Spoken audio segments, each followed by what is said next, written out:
Reinvention is the condition and consequences of our lives and our lives in these times. What I mean by that is that reinvention has now actually moved centre stage into public political life. When I first wrote this book in 2012, my principal focus was to really look at the whole phenomenon of the increasing cultural obsession and discourse around reinvention. People were busy reinventing their cars and their wardrobes and their sex lives, and it just became something that was more and more, it's seemingly impossible. You'd come home of an evening and reality TV had most of this now running wall to wall.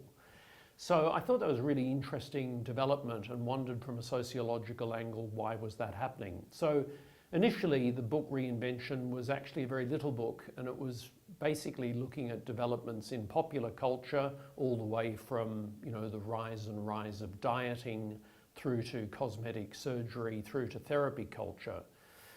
A lot has happened, and part of my argument in this new second edition of Reinvention is that we're seeing reinvention sort of now being taken up a gear. It's like it's been raised to the nth degree. And what I mean by that is, in terms of the structural conditions of modern societies, reinvention has become increasingly embedded and re-embedded into the very fabric of the ways in which societies, economies and polities operate. I think you can see this in lots of various diverse domains. So it's not just in popular culture, but increasingly it's in public political life. So, for instance, the whole rise of Trumpism, of Brexit, of resurging political popularism throughout Europe.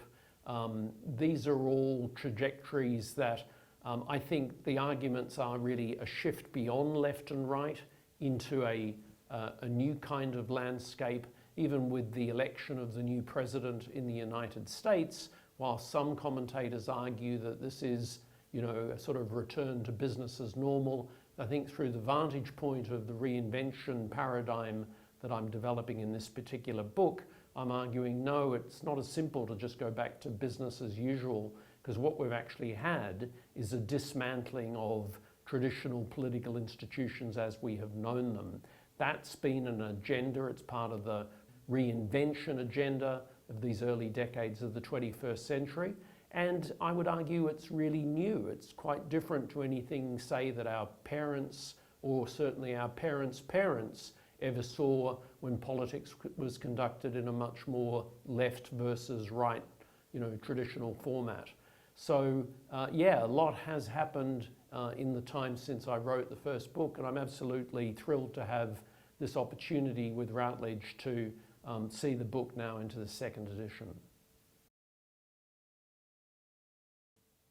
So it's not like one morning women and men, denizens of contemporary global society, just suddenly got out of bed one day and decided they were going to be busy getting on and reinventing their lives, as if spontaneously. Part of my argument is that reinvention is actually anchored in quite broad institutional and structural contexts, and globalization is absolutely core to understanding why that's the case. We live in a world today where there's endless corporate downsizings, just-in-time deliveries, global offshorings, global outsourcings, multiple careers, short-term contracts. And this is increasingly the situation that women and men find themselves in these early decades of the 21st century. So the argument against that global backdrop is that what we've seen is women and men increasingly scrambling to adjust, to be able to demonstrate to others and to themselves that they're capable, of pulling themselves up by their own bootstraps and getting on with the task of recalibrating, restructuring, reorganizing, and reinventing both their personal and professional lives. There's been a really big debate, I think, over the last few years against the backdrop of some of the forces I talked about earlier, in terms of whether globalization might have in some sense reached the end of the road. Certainly, there's been no end of diagnoses that, with things such as Make America Great Again and the whole rise of a kind of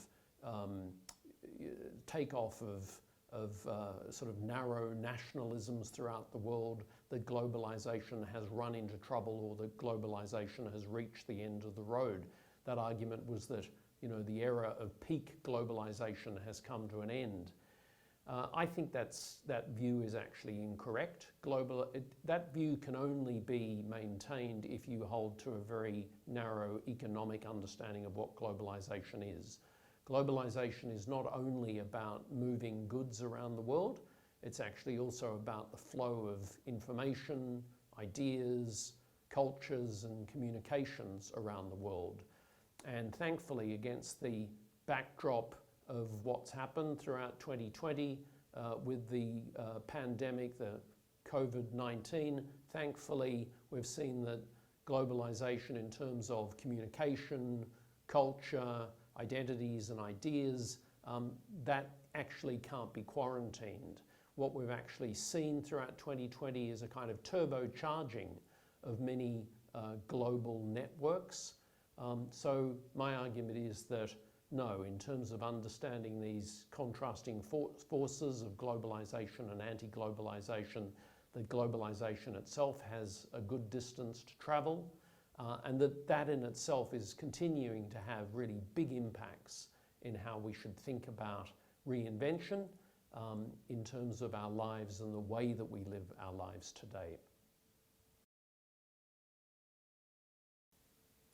All the talk in social sciences now for some time has centered on the notion of reflexivity. It's said, isn't it, that we're increasingly a world of clever people operating in reflexive societies. And it's an argument that I think holds a great deal of truth to it.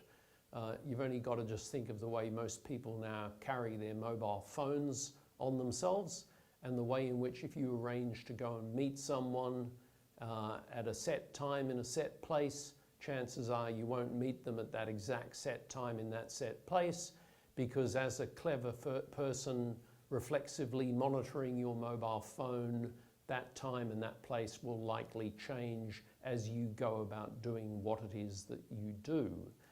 That said, it seems to me that reflexivity, we're not just in a world where we're all being reflexive all the time. My argument in reinvention is that reinvention practices are geared to something. They're geared to trying to transform our lives, to transform the conditions and the consequences of our lives. So in the book, I developed this sort of final chapter, and it's a long theoretical discussion about reinvention societies. I think there's lots of readers that might want to skip that part of the book altogether, although there might be some sociology students and professionals that want to immerse themselves in the debate. What I was really interested in is looking at trying to broaden the debate about reflexivity and reinvention to look at also some of the emotional dynamics of what's going on here. I mean, there's certainly, I think, lots of evidence to suggest that people can become addicted to reinvention. We know that people are addicted to shopping, and they're addicted to therapy, and you can be addicted to sex and drugs and so many different things today. And trying to understand the pathologies of our times and the times in which we live is a core aspect of what social theory should be trying to do. But at the same time, my argument is that we shouldn't just see addiction, we shouldn't just see repetition as a negative index of reinvention societies. So I turn back to the works of Sigmund Freud, actually, for some inspiration. Freud developed a fascinating argument that in every attempt to fashion something new, in every attempt to create something for the first time, it's not necessarily a matter of turning your back on the past, that the past is always deeply implicated in fashionings of the new. I thought that was a really interesting idea, whether it's looking at what people are doing in their personal lives, their intimate lives, right through to questions about the reinvention of cities, or the reinvention of regions, or even the reinvention of global politics itself. What role do pasts, do personal pasts and historical pasts have to play in the way that we come to try to fashion the new. So really much of that discussion about reinvention societies engages with these really broad questions of social theory, but they're not just, I hope, questions that are preoccupying researchers in the academy. They're actually questions of fundamental importance, I think, increasingly to public political debate today. The digital revolution, I think, has been a fundamental transformative force throughout the world. Arguably, it is the fundamental transformative force operating in these early decades of the 21st century. And by digital revolution, I mean to scoop up, obviously, developments in artificial intelligence, but also, advanced robotics, increasing automation, big data, the Internet of Things, and so on and so forth. Understanding how that digital revolution regrooves the fabric of our lives and modern institutions today is a core task, I think, for 21st century sociology. And it's something that the book addresses in this new chapter in the second edition.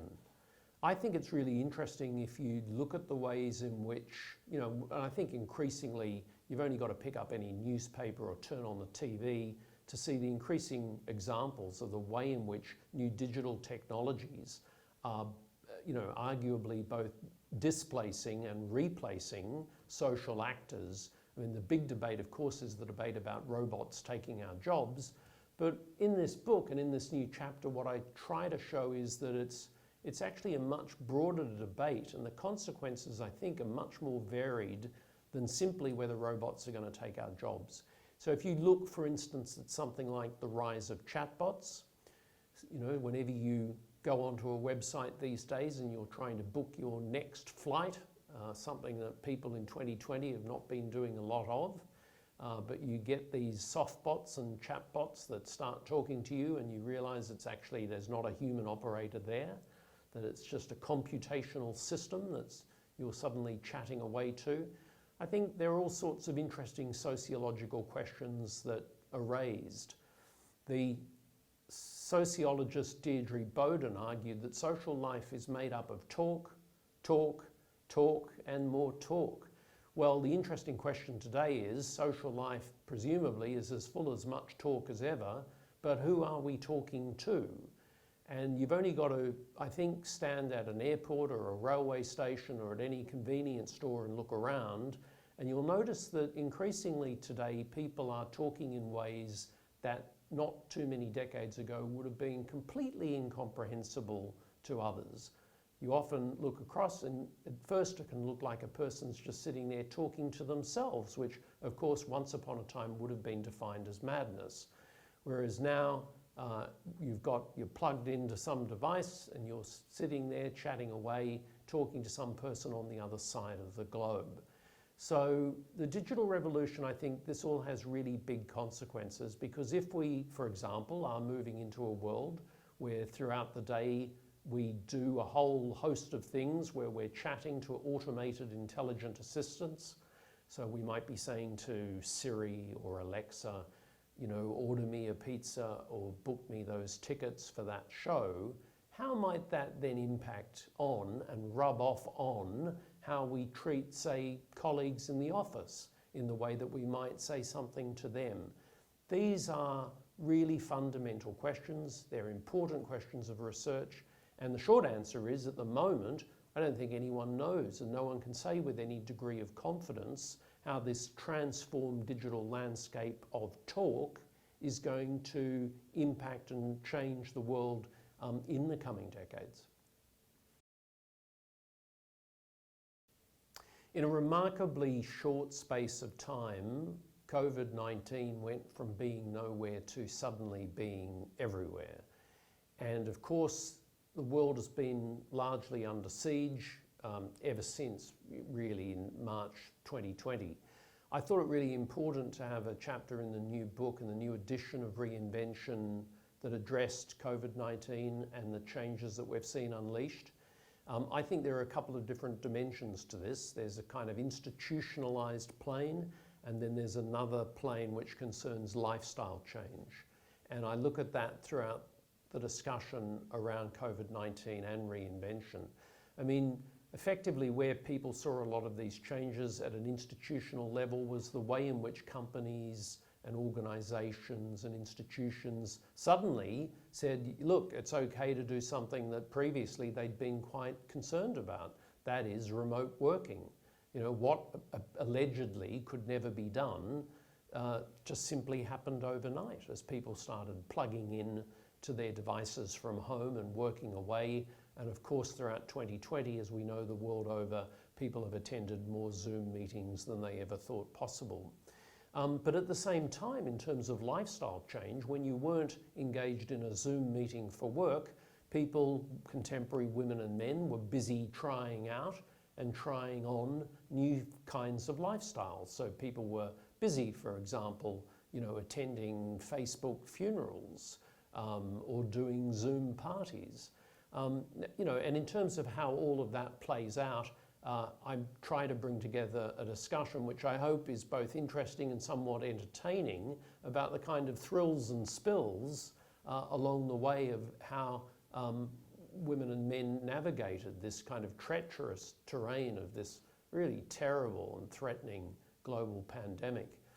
There's another dimension to it though too, which I look at, and it also goes back to the earlier point I was making about artificial intelligence, and also the discussion about globalization, when I said that, you know, globalization has not come to an end. In fact, arguably, we're seeing this increasing intensification of global processes. And I think both COVID-19 and the impact of the digital revolution makes that really clear, because thankfully, as I say, you know, what we saw was that communications, dialogue, information and ideas weren't quarantined, and actually people, organisations, companies and institutions sort of went into turbocharge mode when it came to global engagement. And we see this, I think, really clearly, and I explore it in parts of the book by looking at the responses and the reactions to COVID-19. The scientific attempts, the development of a kind of international scientific approach to combat and confront COVID-19.